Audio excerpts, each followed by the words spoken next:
A ja by som chcel vyhrať prvé miesto, lebo sú tam krásne trofeje aj medaily. Tu sa hraje futbal na snáď európskej úrovni. Každé dieťa, mladý človek, mladý futbalistky hrajú s obrovským nasadením, s obrovským majstrovstvom a som veľmi rád, že sa nám podarilo opäť tento turnaj zorganizovať už i preto, že teraz v tomto počasí zimnom nie je moc príležitosti na športovanie, takže aspoň takto.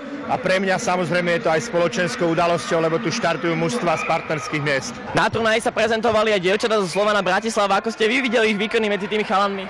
No, ja ich obdivujem.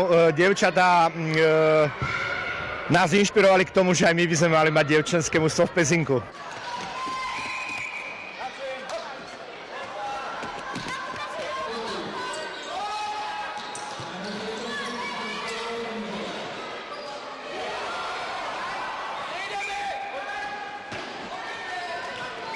Aký je to pocit hrať medzi samými chalanmi? Dobre, lebo sme tu jediné baby.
Chcem preto im